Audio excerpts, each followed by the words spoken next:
جناب محمد رسول اللہ ہم سب کے آقا علیہ السلام فرماتے ہیں اگر کوئی آدمی قرآن کریم کا ایک لفظ پڑھتا ہے تو اس کو 10 نیکیاں ملا کرتی ہے، بلکہ فرمایا الف لام میم اگر کسی نے پڑھا تو اس کے اندر 3 حرف ہے، الف الگ ہے، لام الگ ہے، میم الگ ہے۔ پیغمبر اسلام علیہ السلام فرماتے ہیں اسے 30 نیکیاں ملیں گی۔ پوری دنیا کے اندر ہر کتاب کا جائزہ لے لے، دنیا میں کوئی ایسی کتاب نہیں جس کتاب کے پڑھنے پر اتنا ثواب۔ اچھا صرف پڑھنے پر ثواب نہیں، بلکہ اگر کوئی آدمی قرآن کریم کی تلاوت کرتا ہے اور ہم اور آپ اگر اس کو سنتے ہیں تو سننے کا بھی ثواب ملتا ہے۔ قرآن کریم کو جو پڑھنے والا ہے اگر اسے کوئی محبت کرتا ہے اللہ رب العزت کی رحمتیں ان کے اوپر نازل ہوتی ہے۔ کوئی آدمی اگر کوئی قرآن پڑھنے والے کو قرآن کریم ہدیہ کرا کر کے دے دیتا ہے اللہ تعالیٰ اس کے پڑھنے کی وجہ سے دینے والے کو ثواب عطا فرماتے ہیں۔ اگر آپ قرآن کریم کا جزدان بنا کر کے دے دیتے ہیں اللہ تعالیٰ آپ کو اس کا اجر و ثواب عطا فرماتا ہے۔ اگر طالب علم جو قرآن کریم کا علم حاصل کرتا ہے اگر آپ نے کسی بھی اعتبار سے ان کی امداد کی، کسی بھی اعتبار سے ان کی مدد کی، اللہ تعالیٰ آپ کو اس کا اجر و ثواب عطا فرمائے گا۔ جس جگہ پر قرآن کریم کا علم حاصل کیا جاتا ہے اگر آپ نے اس جگہ پر اپنا مال و دولت خرچ کیا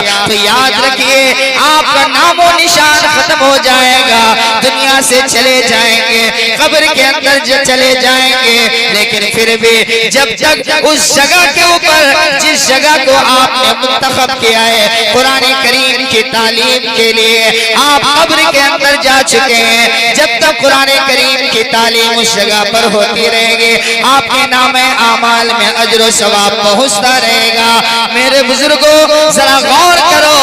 دنیا کے اندر ساری کتابوں کا جائزہ لے لیں، کوئی بھی ایسی کتاب نہیں جس کتاب کے اندر اس قدر اجر و ثواب ملا کرتا ہو۔ یہی وہ قرآن ہے جس کتاب کی حفاظت کا ذمہ خود خالق کائنات نے لیا ہے، باقی کائنات میں کوئی ایسی کتاب نہیں۔ اللہ تعالیٰ نے قرآن کریم کے اندر فرمایا اِنَّا نَحْنُ نَزَّلْنَا الذِّكْرَ وَإِنَّا لَهُ لَحَافِظُونَ۔ قرآن کریم کی تعلیم کو کوئی ختم نہیں کر سکتا۔ کوئی قرآن کریم کو ختم کرنا چاہے تو ختم نہیں کر سکتا۔ بہت سارے ایسے مواقع آئے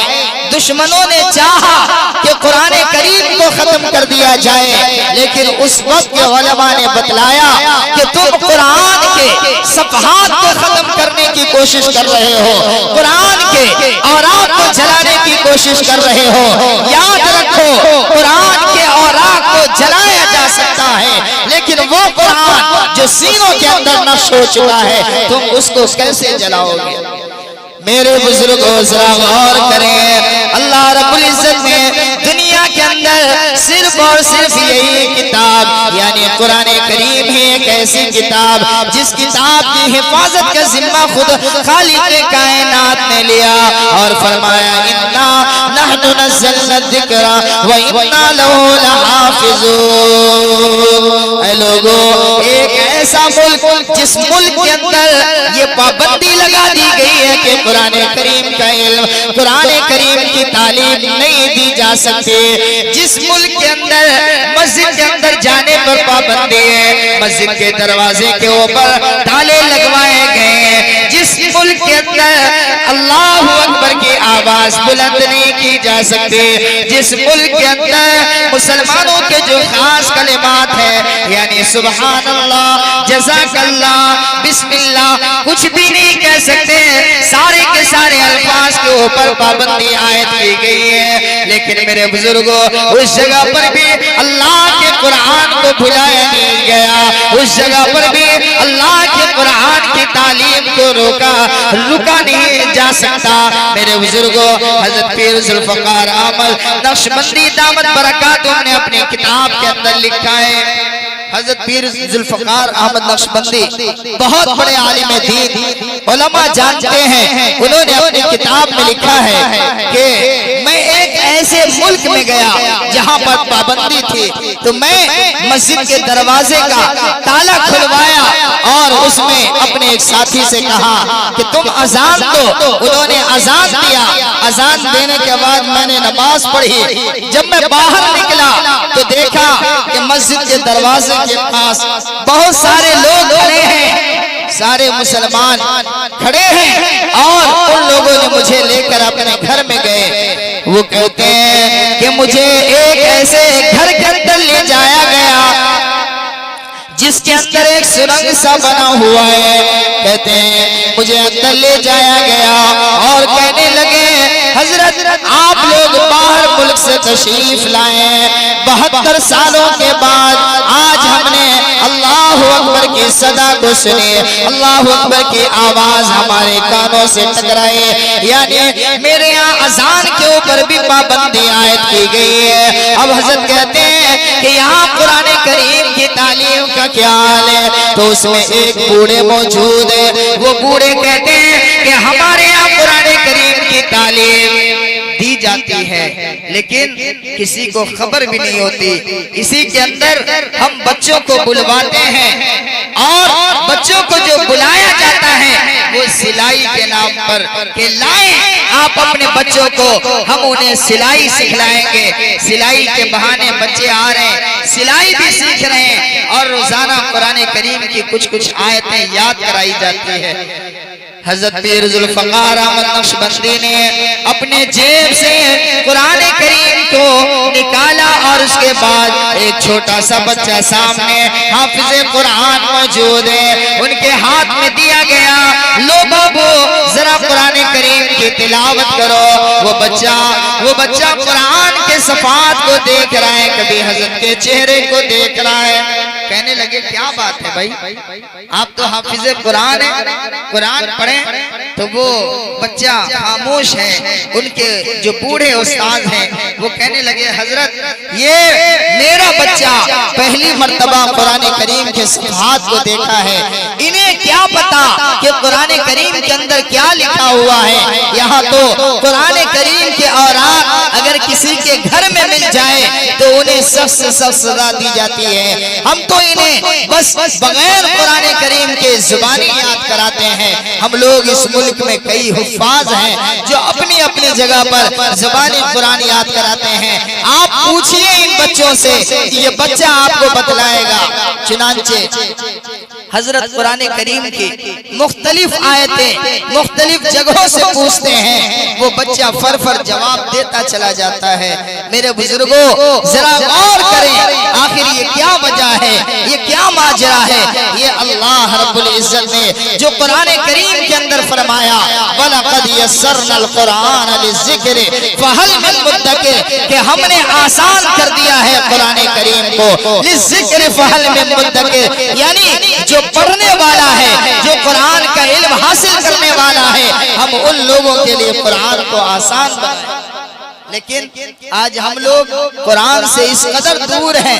اس قدر دوری اختیار کر چکے ہیں کہ قرآن کریم کی ایک آیت کا پڑھنا ہمارے اور آپ کے لیے بہت مشکل ہوتا ہے۔ میرے بزرگوں ذرا غور کریں، قرآن کریم کے اندر اللہ رب العزت نے ہمیں زندگی کیسے گزارنی ہے، ہماری زندگی خوشحال کیسے ہوگی، اللہ رب العزت کے نزدیک ہمارے اور آپ کی زندگی کامیاب کیسے ہوگی۔ جب اللہ کے قرآن کو پڑھتے ہیں تو ہمیں اور آپ کو پتہ چلتا ہے، جب ہم اور آپ اللہ کے قرآن کو پڑھتے ہیں پھر پتہ چلتا ہے کہ قرآن کریم میں اللہ تعالیٰ نے کیا کیا اپنے بندوں کو مخاطب کر کے پیغام دیا ہے۔ میرے بزرگوں ہمیں یہ چاہیے کہ ہم خود بھی قرآن کریم کے قریب آئیں، یہ نہ دیکھیں کہ ہماری عمر بڑھتی چلی گئی، یہ نہ دیکھیں ہماری عمر 30 سال 40 سال 50 سال 60 سال گزر گئے، صحابہ کرام بڑھاپے کی عمر میں اسلام قبول کر رہے ہیں، قرآن کریم کو سیکھنے کی کوشش کر رہے ہیں اور قرآن کریم کو زبانی یاد کر رہے ہیں۔ اگر آج ہم اور آپ بھی یہ تہیہ کر لیں، یہ عزم کر لیں کہ قرآن کریم کی ایک ایک آیتیں ہر جگہ پر حافظ قرآن موجود ہیں، ایک ایک آیت کو یاد کرنے کی کوشش کریں، تو میرے بزرگوں کوئی مشکل نہیں ہے، قرآن کریم کی کچھ آیتیں ہمارے اور آپ کے سینے کے اندر بھی اتر جائیں گے۔ اس لیے ہمیں یہ چاہیے کہ جس طریقے سے ہم اپنے بچوں کو مدارس اسلامیہ مکاتب دینیہ کا رخ کرتے ہیں، کراتے ہیں کہ ہمارے بچے دین سے آشنا ہو جائیں، ہمارے بچوں کو پتہ چل جائے ہمارا مذہب کیا ہے، ہمارا مذہب اسلام کیا سکھاتا ہے، ہمارے نبی کا کیا پیغام ہے، ہمارا رب کون ہے۔ جس طریقے سے ہم یہ سمجھتے ہیں کہ ہمارے بچے کے اندر جب دینی تعلیم آئے گی، جب دینی بیداری آئے گی تو انہیں پتہ چلے گا